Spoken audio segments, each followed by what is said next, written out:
Nkuhaye ikaza kuri EDI Tech Studio, ndagushimiye wowe tugiye kubana amazina yaje, nitwa Shaka Ashley. Niba utarakanda subscribe bikore nonaha. Wafashe wa recordinze uze uya-uploading uciye kuri kano kantu. Gusa tugiye kwandika twe test kano kanya. Katuyandike mwereke step by step.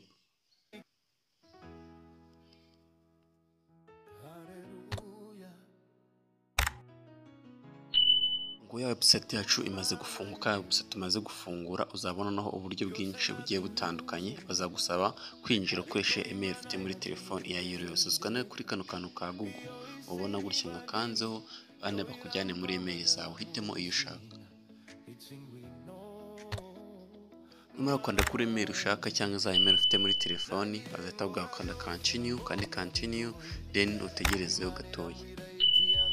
Urabona ko twamaze kwinjira muri iyi rubuga rwacu. Muhaye ikaze. Hano tugiye kureba noneho ukuntu tugiye kura ya video yacu cyangwa dufate ya foto yacu ivuga maze nako tuvugishe ya foto yacu. Sorry mubarere wenda kuvugishwa bibaho sometime. Katugerezeho gatoya maze dukore akazi katuzanye kuri no rubuga. Utse ko muri kubana muri cyo kiganiro RED Amin. Kwa ngo urabona ko hazaba ari option nyinshi zigiye zitandukanye, zabari photo to video ariyo twe twaje gukora, hari generate AI cyangwa generate kagukorera video ndetse n'izindi ubona hano nyinshi zigiye zitandukanye. Gusa twe icyo cyatuzanye reka turebe icyatuzanye.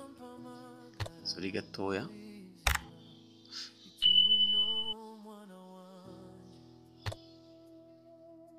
Okay, no kuvuga ngo icyo uzaza ugakora ushaka kuvugisha ifoto yawe, ushaka kuvugisha mu Kinyarwanda cyangwa mu Cyongereza, it's okay, no problem.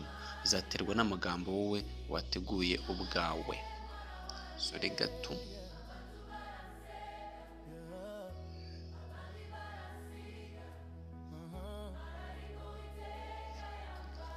Okay, no kuvuga ngo none icyo uzakora uzazukana ndetse photo to video ko nukambere ubona nkanzeho gutya. Tegereze iho gato yamaze gafunguka. Nugira hano bazagusaba gushyiraho ya magambo kuyandika. Mu gihe wenda ushaka kuyandika cyangwa hari akajwi wafashe runaka nabyo uzandaje mwereke uzaza ubyandike hano, cyangwa niba ari audio ufite wafashe wa recordinze uze uya-uploading uciye kuri kano kantu. Gusa tugiye kwandika twe test kano kanya. Tuyandike mwereke step by step.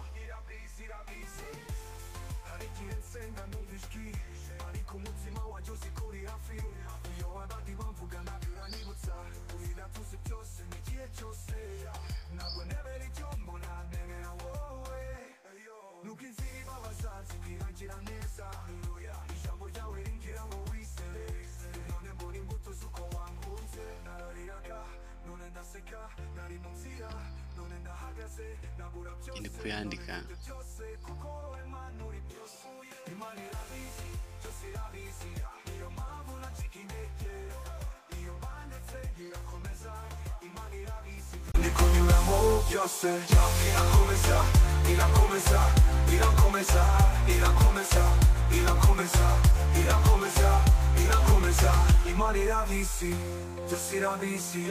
Niyo mpamvu ntakikinegera, iyo mbandetse irakomeza, Imana irabizi ibyo ndi kunyuramo byose.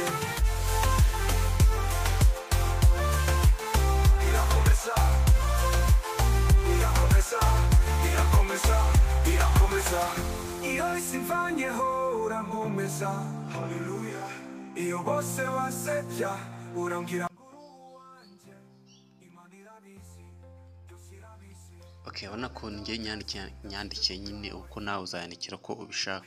Urangiza kwandika uzaza kandi hano kuri kano kantu ngiye kukwereka aka kugira ngo hari bari amajwi agiye atandukanye bya selecting uko video yawe iraza kuvuga, uzaza ugakandaho gutya. Uko bakanda utegereze nyine hafunguke. Mara gufunguka katigeze na bitena connection uzaba uri gukoresha, uzafunguka amajwi menshi agiye atandukanye. Wenda ugenda uyumva wumve iryo ukunda, numara kubyumva ukandaho gutya anako bizabirangiye. N'icyo uzakora no tugiye gushyiraho ya foto twifuza kuza gukoresha muri iyi video. Uzaza ukande hano hejuru aha gutya bahita bakujyana mu mafoto yawe maze uze uhitemo ifoto wifuza gukoresha. Ibi ngibi reka mpitemo ino. Wenda bizaba hari ushaka gukora video ihagaze, ifoto ihagaze hano, cyangwa ari video itambitse, uzaza uhitemo muri tuno tuntu. Njye ndashaka gukora wenda video nkoresha kuri YouTube, nzahitamo kano gatambitse. Nurangiza icyo uzakora, uzaza ukanda hano ngiye kwereka, uzaza ukanda hano handitse generate video, ngira ngo urahabona akahangaha kuri kano kantu nka zooming,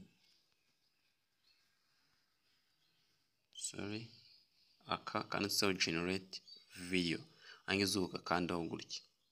Tegerezaho gatoya amasegonda kugira ngo badukorere ya video. Mushimwe ugeze kuno munota, niba utarakanda subscribe please banzwa ni subscribe, kuko kuri Editech Studio ariho ugenda ukora amasomo yagufasha mu buzima bwa buri munsi. Kandi ufite ikibazo ujye uhitwandikira muri comment kugira ngo ubutaha tuzajye gusubize. Niyo mpamvu tuba turi hano. Reka tugezeho gato kugira ngo abanze Tuhaye ikaza kuri EDI Tech Studio, ndagushimiye wowe tugiye kubana. Amazina yaje nitwa Shaka Ashley. Niba utarakanda subscribe bikore nonaha. Success doesn't come to those who wait. It comes to those who act. Every small step you take today brings you closer to your dreams. Don't fear failure. Fear doing nothing. Remember, greatness is built one decision at a time. So rise, believe in yourself, and keep pushing. Your time is coming.